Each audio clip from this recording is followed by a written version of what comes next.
Hello and welcome to the Conquering History channel. If you are interested in watching my Legend of the Galactic Heroes review, this is the proper place to start.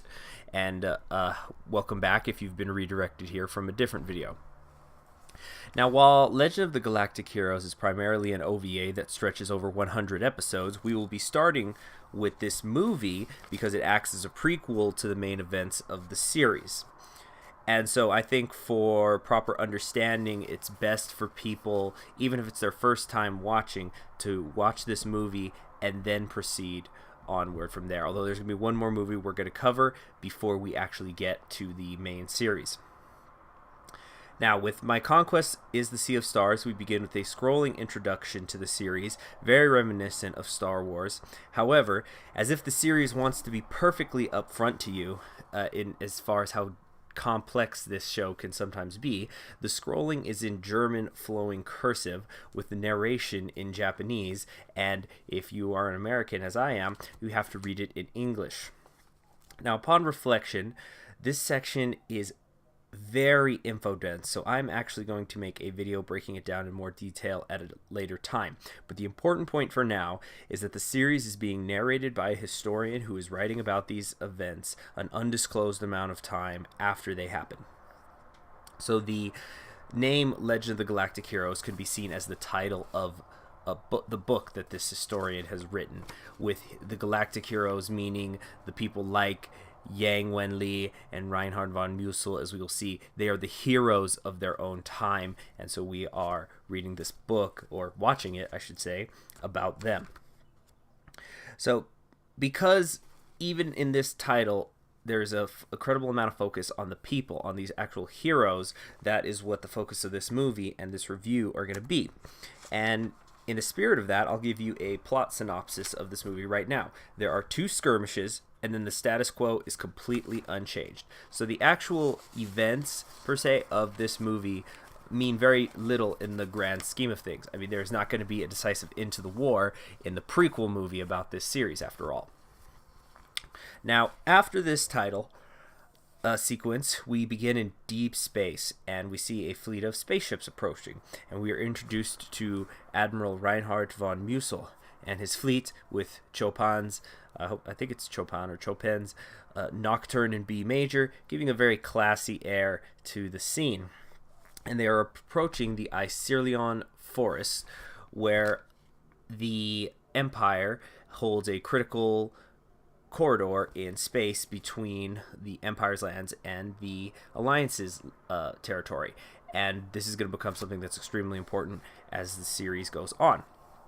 We are given some exposition by Fleet Admiral Muckenberger and Baron, where they exposit that Reinhardt is far too young to be an admiral, and he's unworthy to have his own fleet. And the only reason that he was given this position is because the Emperor was trying to curry favor with his sister, who he is very attracted to. Now, Reinhard and his friend Siegfried Kirchis talk about ending this 150-year-long war. So you have to understand that this is a war that's been going on for generations and generations. People who were around when it began are certainly long dead. As Reinhard approaches the fortress, a Free Planets Alliance fleet is spotted on the planet Lenixia. Fleet Admiral Muckenberger orders that Reinhard has to intercept and fight them. The Baron suggests that the Fleet Admiral is doing this to test the abilities of Reinhard von Mussel. However, the Fleet Admiral makes it quite clear that he hopes that Reinhard will simply be killed in this action, and he'll never have to invite him into the fortress, because he doesn't have much interest in the favoritism that Reinhard has been shown. This favoritism having given Reinhard the nickname the Admiral in the Skirts.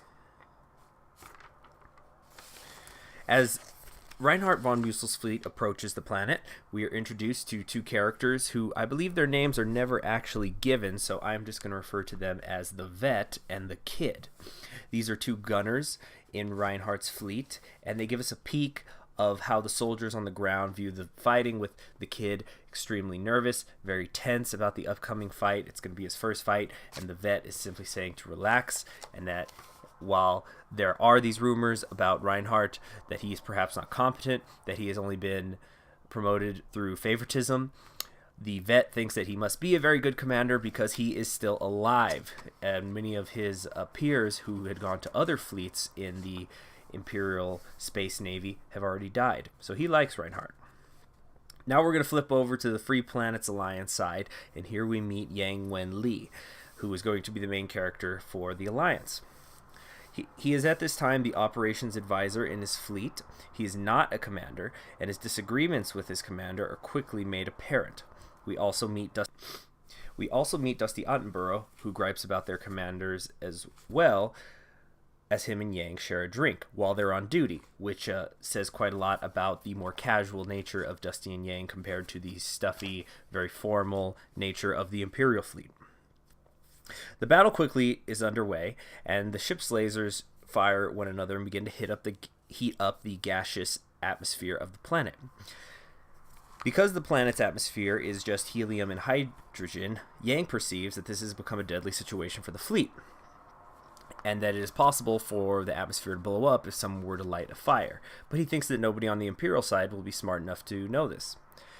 Immediately after he says this, Reinhardt shoots a nuclear fission missile into the planet, and in a chain reaction burns up most of the Free Planets Alliance fleet, although Yang and his comrades' ship survive.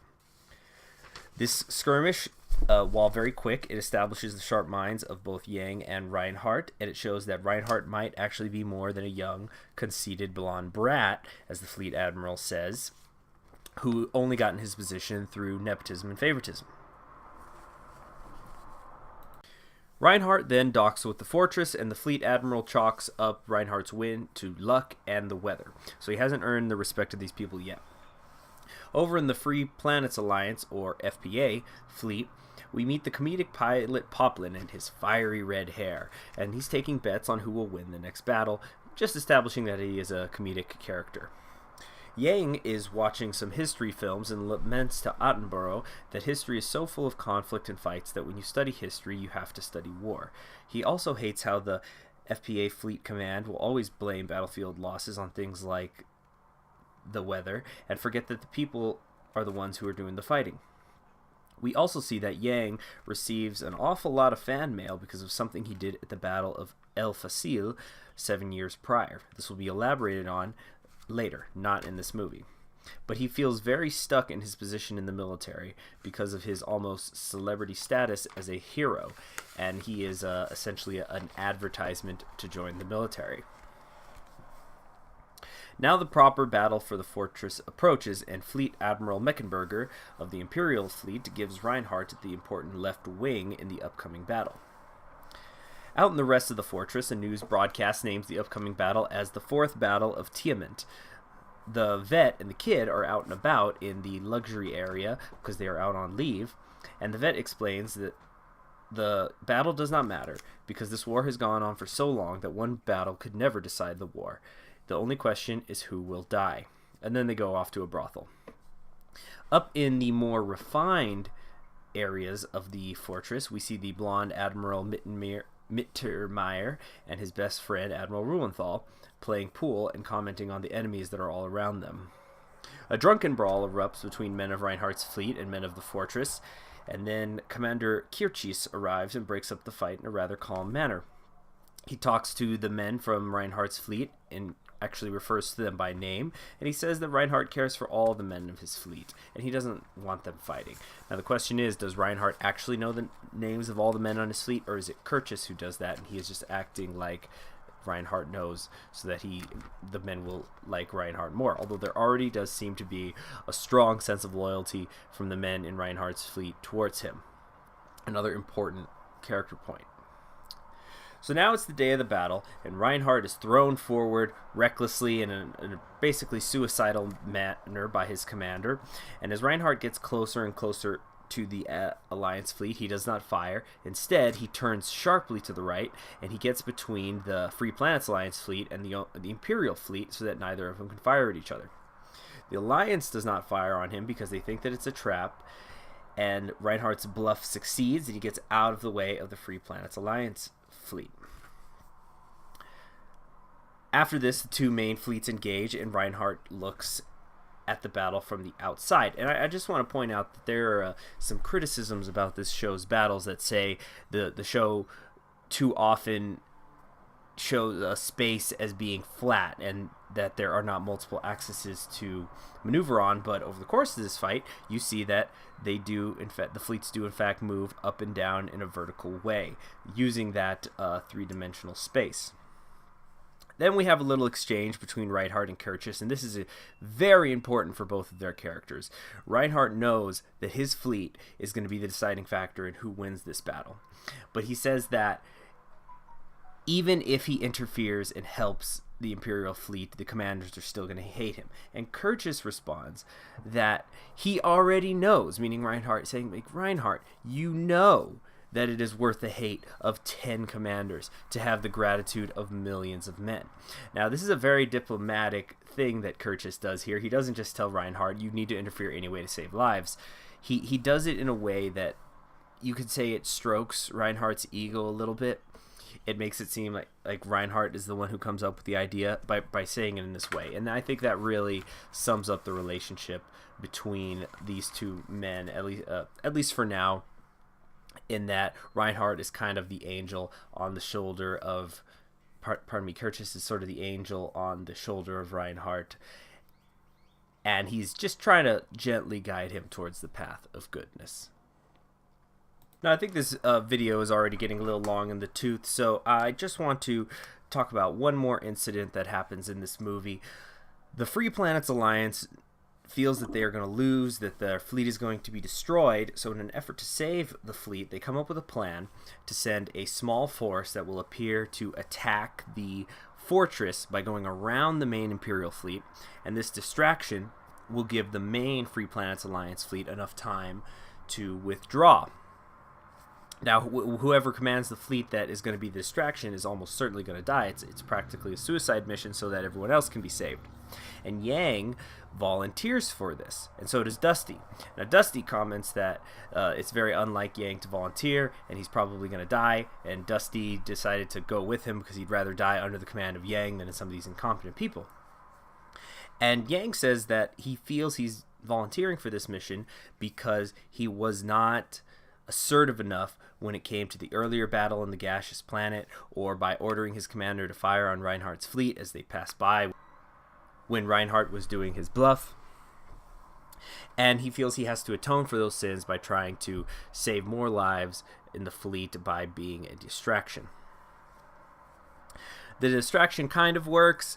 To make a long story short, Yang ends up putting his ship right next to Reinhardt's ship and creating a hostage situation where he orders the rest of the fleets to back off, or else he will kill Reinhardt. And because of the loyalty that Reinhardt's men feel towards him, they do this.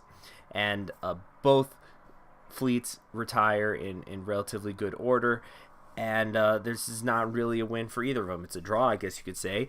If you really wanted to push the issue, you could say that the Alliance lost this battle because they were outflanked and had to resort to this hostage situation, and they did not take the fortress as they had intended.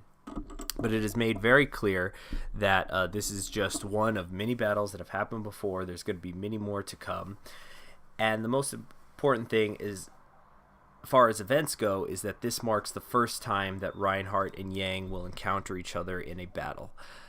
And I suppose as far as events go, that is the most important thing that happened in this movie. And on that note, I hope you enjoyed this review of My Conquest is the Sea of Stars. It is just the beginning. We will next be reviewing Overture to a New War, which is a movie that was actually made after the first season of Legend of the Galactic Heroes came out. It is a retelling of the first two episodes, and I think it's a better version of the first two episodes, so we will be looking at that, and then we'll proceed finally onto the main series. And if you want to keep up with whenever I update this series, please be sure to subscribe, and you all have a great day.